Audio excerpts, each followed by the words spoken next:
மாறன் சீரியல்ல இப்போ ஒரு அட்டகாசமான ஃபன்ஃபுல்லான எபிசோட் வந்திருக்கு. மிஸ் பண்ணாம ஃபுல்லோடையும் கேளுங்க. விஷயம் வந்து சரியா போறதில்ல. பார்க்குற எல்லாரும் லைக் பண்ணிட்டு பார்த்தீங்கன்னா, எனக்கு கொஞ்சம் பேச வந்து மூடிட்டா இருக்கும். நம்ம மாறன் கிட்ட வந்து வள்ளி வந்து பேசுறாங்க.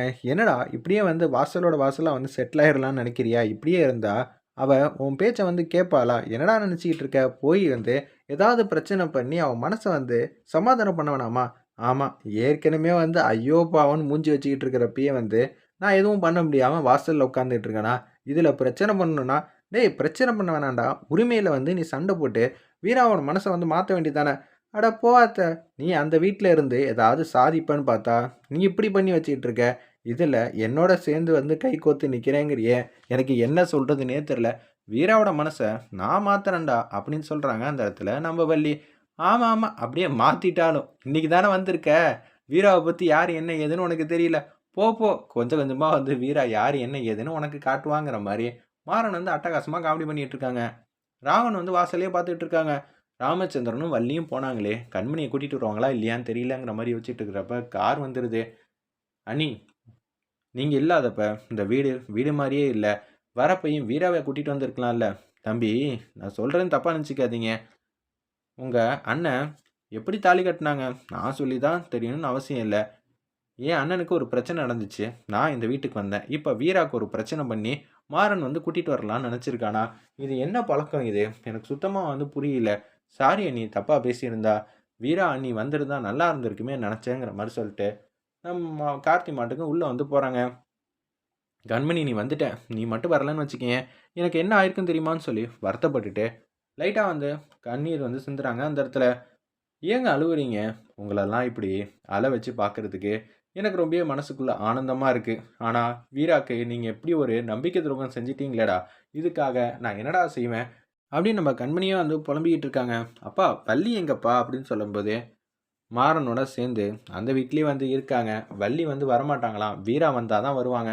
அதுவும் நல்ல முடிவு தான். மாறனுக்காக மாறாத வீராவோட மனசு, கண்டிப்பா வள்ளிக்காக மாற வாய்ப்பு இருக்குல்ல அப்படின்னு சொல்லிட்டு இருக்கிறப்ப, "கண்மணி, இதுக்கு பிரச்சனைக்கு பின்னாடி நான் ஒரு காரணமா இல்லவே இல்ல. அப்படி இருந்திருந்தா மன்னிச்சிடு கண்மணி" அப்படின்னு சொல்லிட்டு அவங்க மாட்டுக்கு போறாங்க. வள்ளி வந்து பேசுறாங்க. "நான் வீட்டுக்குள்ள போறேன்டா.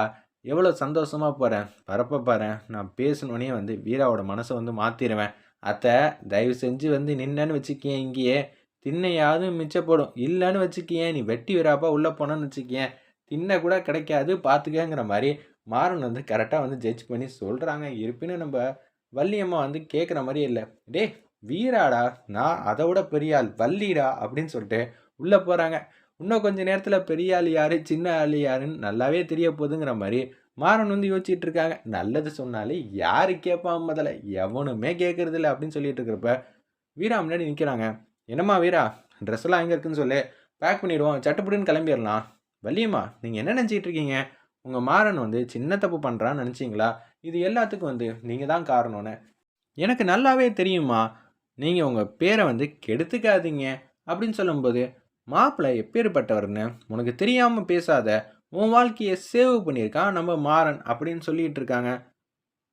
"சரி மாப்பிள, நீங்க சொன்ன மாரி நான் எல்லாமே ஒத்துக்கிறேன். அவரு தப்பானவராவே இருக்கட்டும். அப்ப நான் மாறன் என்ன பண்ணியிருக்கணும்? அவர பத்தி இருக்கிற முகத்திரைய கிழிச்சு காட்டியிருக்கணும். அத விட்டுட்டு எனக்கு வந்து தாலி கட்டுவாரா? இது நியாயப்படுத்துறீங்களா? என்னம்மா, உனக்கு நல்ல வாழ்க்கை தான் அமைஞ்சிருக்கு. ஆரம்பத்துல நீ சொன்னங்கிறதுனால, அவன் எவ்வளோ மனசெல்லாம் வந்து மாத்திக்கிட்டு, அவன் ஒரு நல்ல பையனா வந்து டோட்டலா மாறிட்டான். உனக்கு தங்கமான வாழ்க்கை கிடைச்சிருக்குடா. உன்ன தங்க தட்டுல வச்சு தாங்கு தாங்குன்னு தாங்குவான்.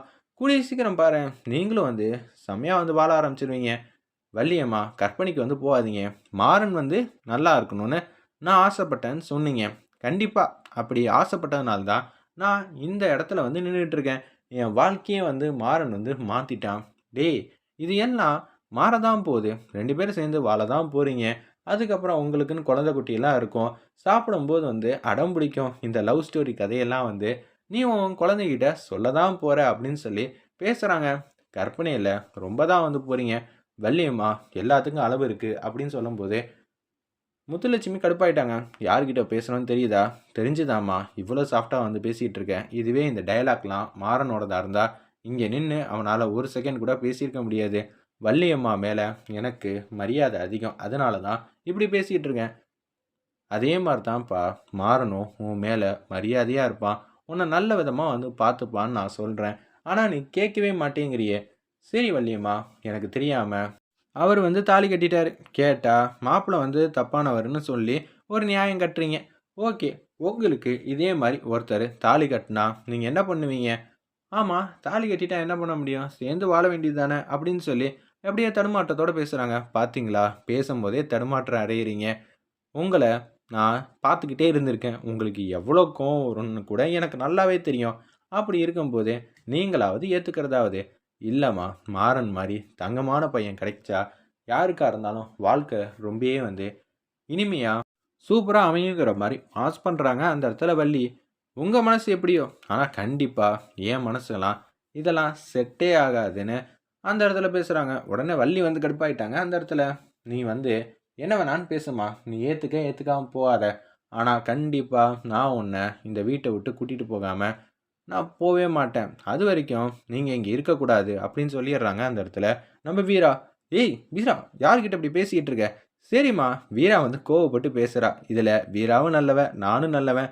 என்ன விட மாறன் வெளில நின்னுட்டு இருக்கானே, அவன் அப்பாவி. அவன் மத்தவங்க வாழ்க்கைய வந்து பாதுகாக்கணும்னு நெனச்சு என்ன காரியம் வேணாலும் செய்வான். வீரா தானே சொல்லிட்டா, எந்த பிரச்சனையும் இல்ல. நான் எவ்வளோ பெரிய வீம்புக்காரின்னு உனக்கு தெரியாதுல்ல. கூடிய சீக்கிரம் தெரிஞ்சுப்ப. என்ன, ராமச்சந்திரனோட தங்கச்சி சொகுசான வாழ்க்கைய தான் வந்து பார்த்துருப்பா. கஷ்டமான வாழ்க்கையெல்லாம் பார்த்துருக்க மாட்டான்னு நெனைக்கிறியா? சரி, உன்னால எவ்வளோ பிடிவாதமா இருக்க முடியும்? 1 மாசம், 2 மாசம், 1 வருஷம். இந்த 1 வருஷமும் அங்க வாசல்ல அப்படியே நின்னு காட்டட்டா? அப்படி நின்னா தான் நீங்க 2 பேரும் சேர்ந்து வாழ்வீங்கன்னு சொன்னீங்கன்னா, கண்டிப்பா நான் 1 வருஷம் ஆனாலும் அங்க நிப்பேன். பார்க்குறியா? இது என்னோட சவாலாவே எடுத்துக்கன்னு சொல்லி மாஸ் பண்ணிட்டு அப்படியே வீட்ட விட்டு வெளியில வந்து வராங்க. என்னடி வீரா இப்படி பண்ணிக்கிட்டு இருக்க? வீட்ல இருந்து சண்டை போட்டுட்டு இது மாரி இருந்தாலும் பரவால்ல. அவங்க சம்மந்திடி. அவங்கள போய் ரோட்ல போய் நில்லுங்கங்கிற மாரி கேஷுவலா சொல்றேன். அவங்கள வெளியில போய் வண்டி ஏறி தான் சொன்னேன். அவங்க தப்பா புரிஞ்சுக்கிட்டாங்கன்னா நான் என்ன பண்ண முடியும்னு வீரா வந்து சொல்லிட்டு இருக்காங்க. என்னடா இது, உள்ள போனவ ரொம்ப நேரம் ஆச்சு. ஆளையே காணுமே! அடி கொஞ்சம் பலமா இருக்கும் போல இருக்கு. அதனால தான் கொஞ்சம் பொறுமையா வராங்க போல இருக்குன்னு நம்ம மாறன் வந்து காமெடியா மனசுல நெனச்சுக்கிட்டு அப்படியே உட்காந்துட்டு இருக்காங்க. ராமச்சந்திரனுக்கு சாப்பாடு வந்து ரெடி பண்ணி, அப்படியே அவங்க 2 பசங்களுக்கும் ரெடி பண்ணி, அப்படியே போட்டுக்கிட்டு இருக்காங்க. கண்மணிக்கு பார்த்தீங்களாப்பா, நம்ம குடும்பம் தான் எப்போதும் முக்கியம். அப்படிப்பட்ட ரொம்பவே தங்கமான பொண்ணு இல்லப்பா கண்மணி அப்படின்னு சொல்லி பில்டப் குடுத்துக்கிட்டு இருக்காங்க. நம்ம ராகவன் அவங்க மனைவிக்கு.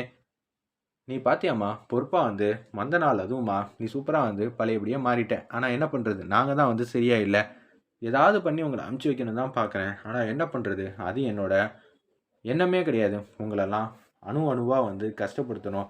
இதுதான் என்னோட ஆசைங்கிற மாரி கேவலமா வந்து கண்மணி வந்து திங்க் பண்ணிக்கிட்டு இருக்காங்க. அப்பன்னு பார்த்து சாப்பாடு போட்டதுக்கப்புறம், இருந்தாலும் என் தங்கச்சிக்கு இப்படியெல்லாம் நடந்திருக்க கூடாதும்மா. அவங்க இன்னும் சாப்பிடவே இல்ல. இந்த விஷயத்த வந்து ஜீர்ணிக்கவே முடியலன்னு சொல்லி சாப்பிடக்கூடாதுன்னு சொல்லிட்டு ஒரே காரணமா இது மாரி பண்றாங்க.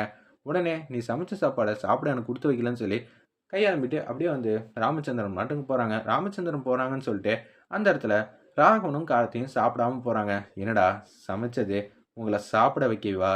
சாப்பிட வைக்க இல்லடா. சாப்பாடு இருந்தும் நீங்க பட்னியா இருக்கணுங்கிற ஒரே காரணத்துக்காக தான்.